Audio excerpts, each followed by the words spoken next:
The Worst Best Man. Should we let Sasha in? Yes.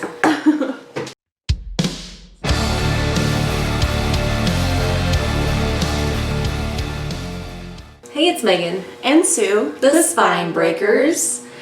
And today we are doing our September wrap-up. Yes, we are. And while we talk about the books that we read in September, we are going to be drinking Elvis juice from BrewDog. Yes, and this brewery is in Ohio. Somewhere in Ohio. Winchester. Canal Winchester? Is that a place? Canal Winchester, Ohio? But this brewery originated in Scotland, so you can actually also get this in Europe. Yes. So we can drink beer together. Get some Elvis juice. Yes. So this is an IPA it's a grapefruit IPA, right? Yes. So cheers. We've already been drinking it. Cheers, yeah. Drinking it. I think it's really tasty. It's a really nice, like, fruity, very grapefruity flavor. It's good. I enjoy it. I read 7 books this month, but I only have 1 physical copy.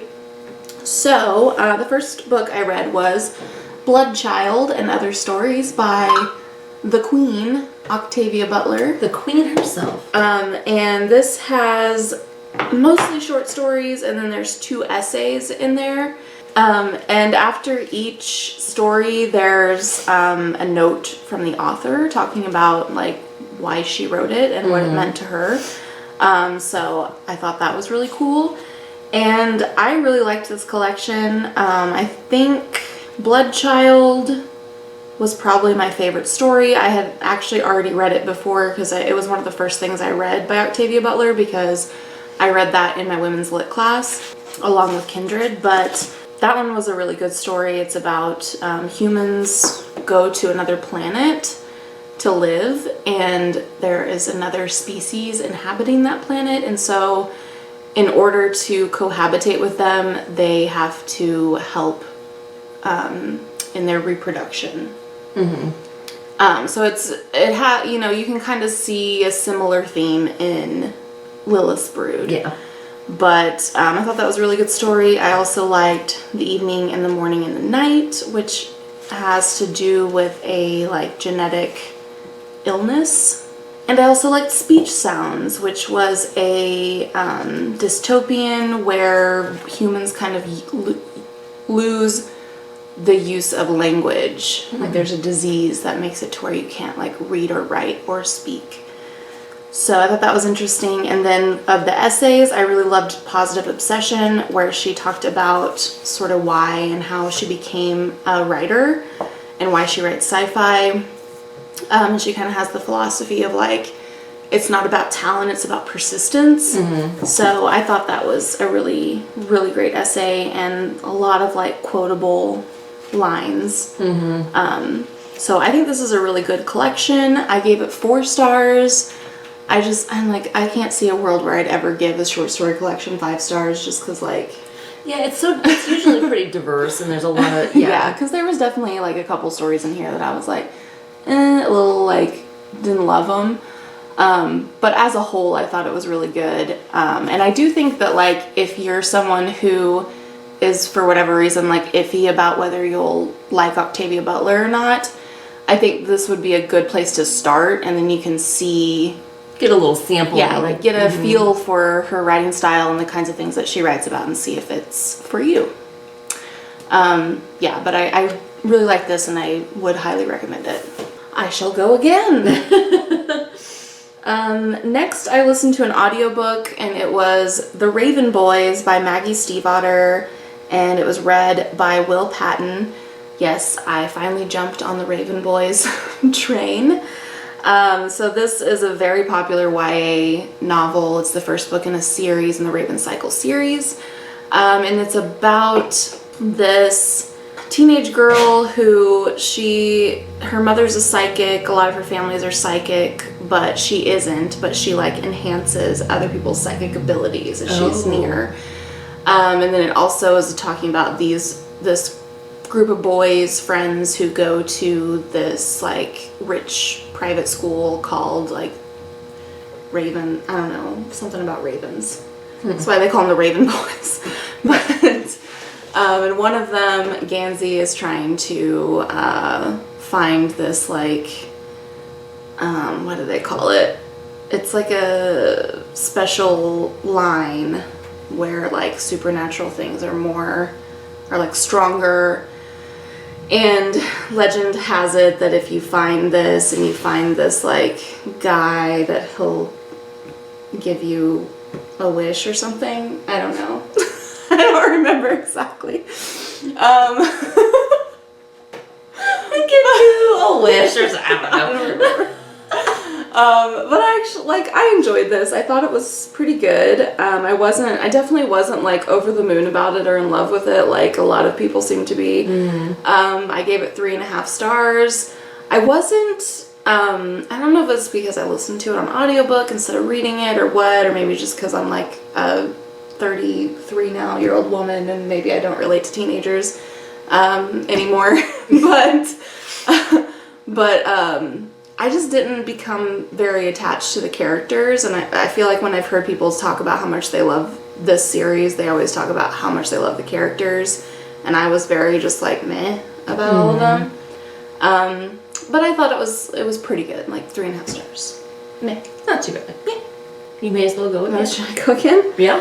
Well, I listened to another audiobook. It was another month of audiobooks, another month of romance. Right. So I listened to The Worst Best Man by Mia Sosa, and it was read by Rebekah Mozo and Wayne Mitchell.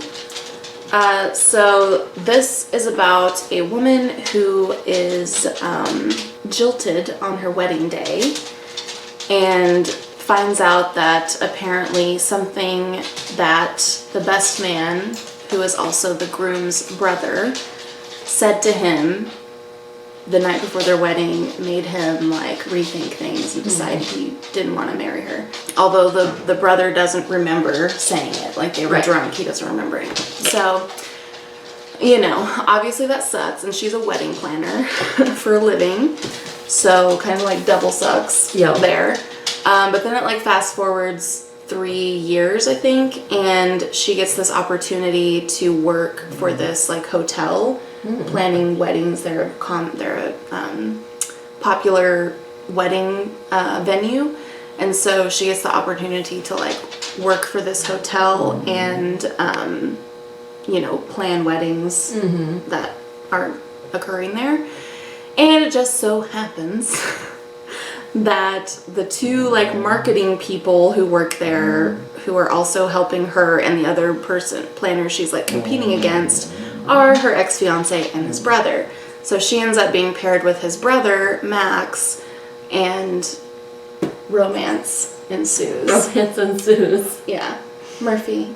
But I actually really liked this one. It is like a hate to love thing, which like I'm kind of iffy. I feel like those are really popular right now because I've just been kind of like... I hate that trope. I hate it so much. I've just been reading a lot of popular romance novels, and I feel like that's just a popular trope right now. But this did also have two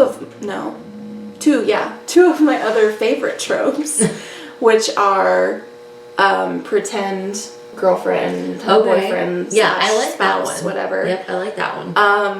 I like that. And then the other one is, oops, there's only one bed. I love that trope. I don't know why. It's just, you know. That's not a bad one either. You know, See, I don't sexy mind that times one. are going to ensue. Yeah. Or at least some cuddling, and then it's going to be like, oh, awkward. Weird sexual tension. Yeah. Yeah. So I really like those two tropes, and that was in there. And I feel like the hate to love was like warranted, and also like... Anyway, I enjoyed that. I think I gave it 4 stars. So I only finished 2 books last month, September. It's technically this month. It's the last day of September. But it'll get posted after, so. Right. Yeah. I'm in a time warp. I only finished 2 books in September. The first one was Blood Colony by Tananarive, and this is the 3rd book in the African Immortals series. And because it is the 3rd book, I don't want to say too much, Right. Because there are so many spoilers. But there's a colony of immortals, and they are living in a remote place, but someone in that colony is like peddling the blood to people. And so that whole blood peddling, drug smuggling situation leads to the colony being found. I loved this book. I love this series. I did get stuck on this book though, and it took me a really long time to finish it. And I think it's because it made me very anxious. There's a lot of like tension building, and the story is like really good and it's super well written. And so, you know, Tananarive does a really good job of like building that anticipation, and it honestly like stressed me out a little bit. So I was like, I'm gonna put it down for a little while. So I had a hard time like powering through, but it's not because it was a bad book. Right. It was very good. So I think I gave it 4 stars. Okay, so the next book I finished, I read on my Kindle, and it was Haven by Rebekah Weatherspoon, which is the first book in the Beards and Bondage series. So this is about a woman who, she goes through a very traumatic event.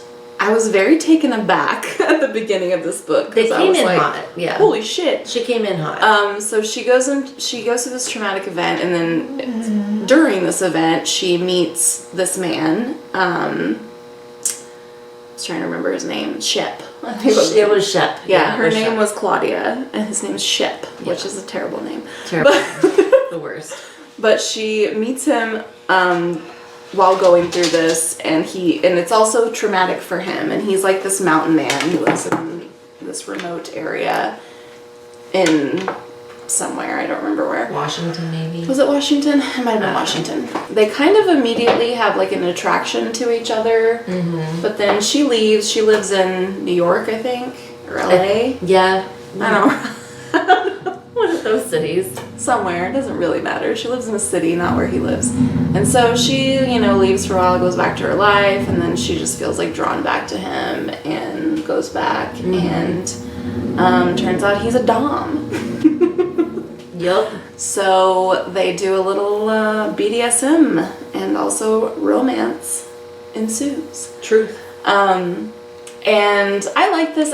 I thought it was like well written. I thought like the sex scenes especially were like really well written. They weren't like cheesy and silly like they are sometimes in romance novels. And this is like borderline erotica, I would say. Yeah. This series is very sexy. It's spicy. It's very spicy. Yeah, so I enjoyed it, but I would say that like it was a little bit, I just felt like it was kind of rushed. Like they just really jump in, or it feels like they jump in, because it's like there is a time gap, but you don't really, I feel like you don't like feel that right as a reader. You know?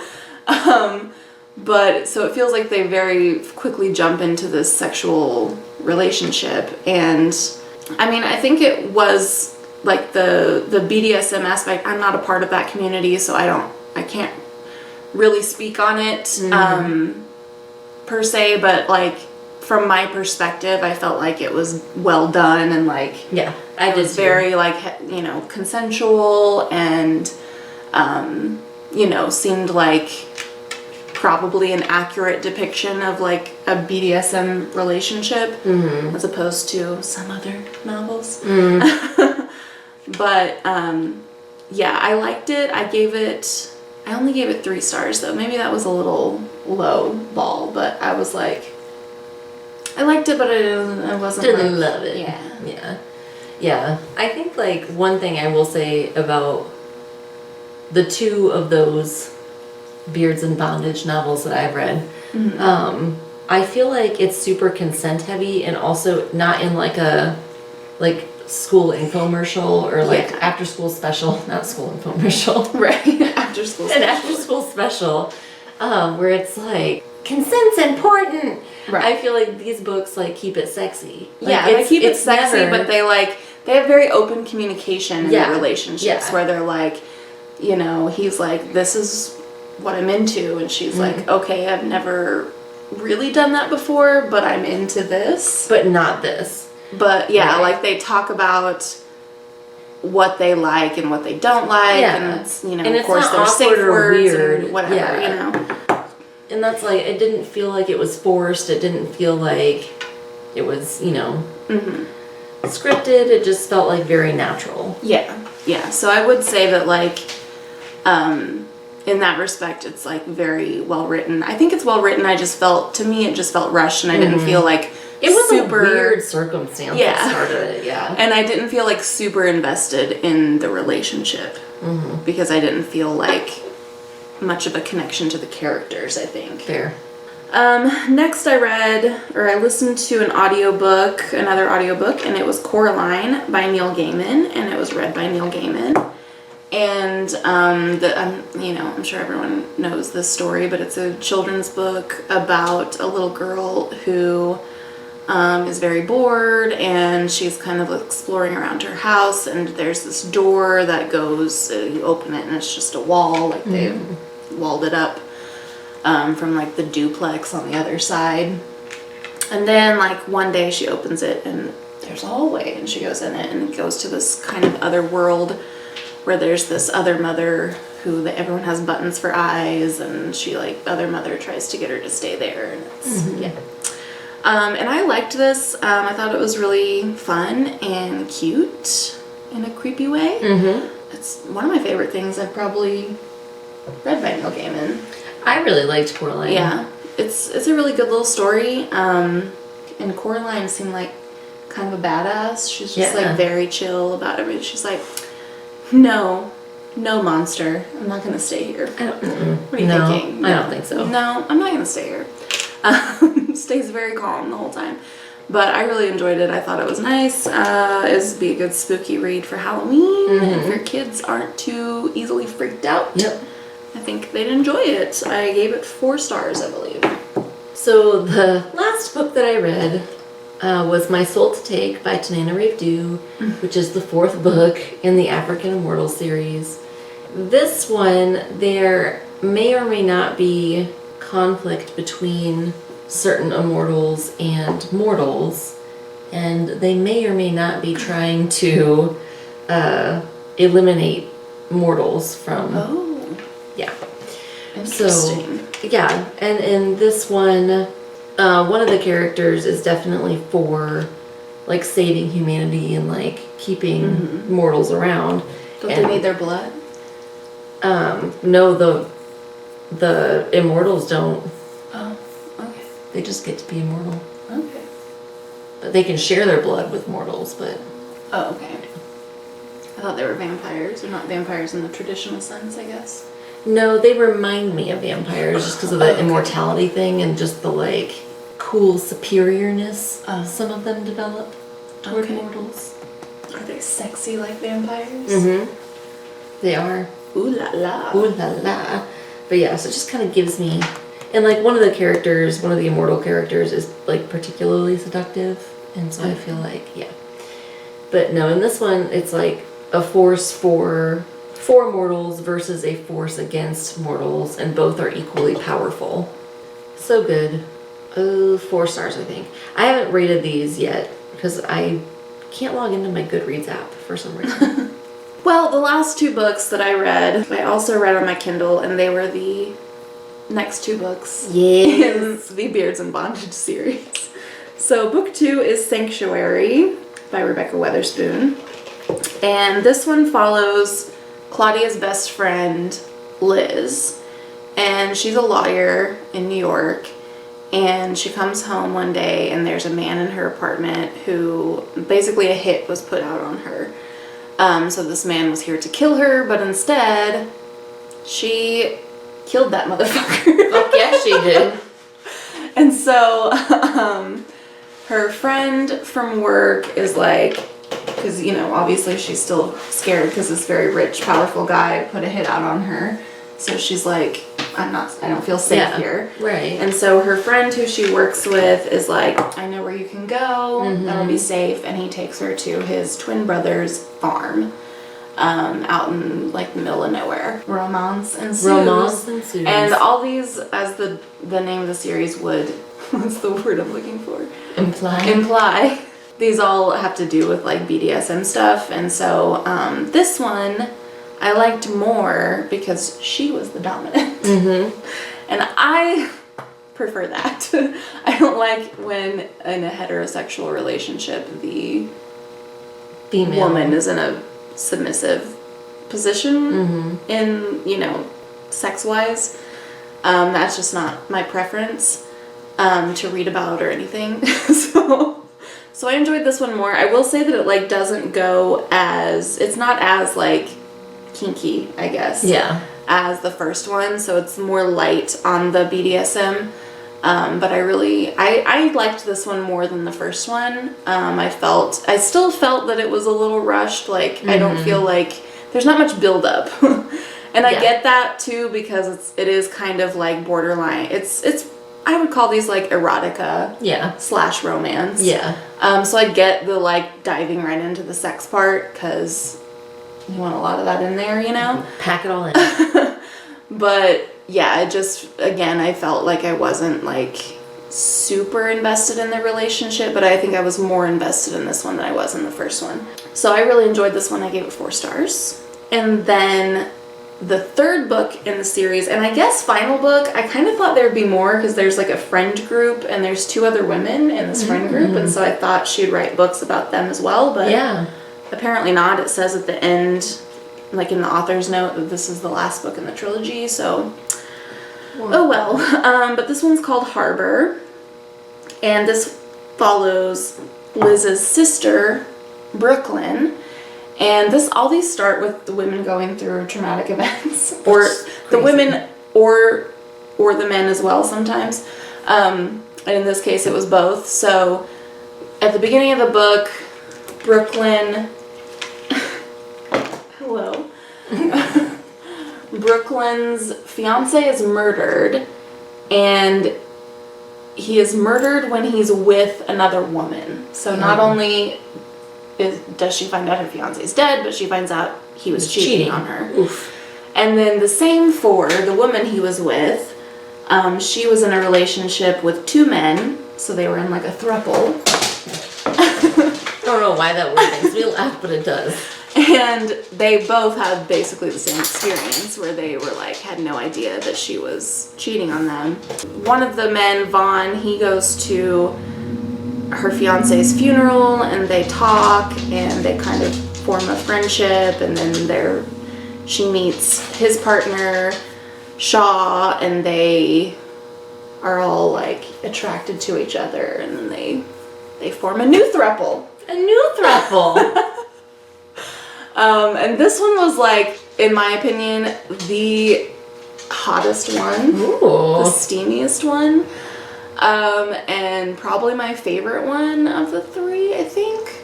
I like the second one a lot too, but this one might have been my favorite, even though the woman was in a submissive role in this one as well, but one of the men also was. Oh. So I felt like that balanced it out for me, and so I was like able to enjoy that more. I think I felt like a little bit more connected to the characters in this one as well, but still I feel like it could use more character development, but I still really enjoyed it. So if you're just looking for a hot, steamy romance, dive right in. I think you'd probably enjoy this series. 4 stars on that one as well. I've had a hard time focusing on reading, and romance really does the trick for me. Also audiobooks. I didn't listen to as many. I was having trouble focusing on audiobooks too, because I actually DNF'd too. I didn't mention that. But I started to listen to the second book in the Raven Boys series, which is Dream Thieves. And I might come back to it at some point, but I was just like, I couldn't focus on it. And so I was like 6 chapters in, and I had no idea what was going on, because I would just daydream. Zone out. While I was listening to it. So I DNF'd that one for now. And then I started to listen to another romance novel called This Love Story Will Self-Destruct, I think. And I DNF'd that one for good, because I just didn't give a fuck about the characters or anything that was going on. So I was like, meh. But I think part of it was just that I was like, for whatever reason, audiobooks were not working out for me this month. Yeah, like they did the month before. I had no focus this month. Yeah, so the beer, I think this beer is really good. I enjoy it, so Yeah. I would recommend. We probably won't have a beer in the next 2 or 3 videos because we're doing a sober October. Yay! So I don't know. Maybe we'll drink tea or something. We'll see. Or apple cider. Apple cider, maybe. Yeah. Not hard cider. No, not hard cider. So it might be a little bit before we have another beer, but Yep. yeah. So if you read any of these books that we talked about, then let us know your thoughts. Yes, and thank you for watching. Yeah. We'll see you next time. Bye. Bye.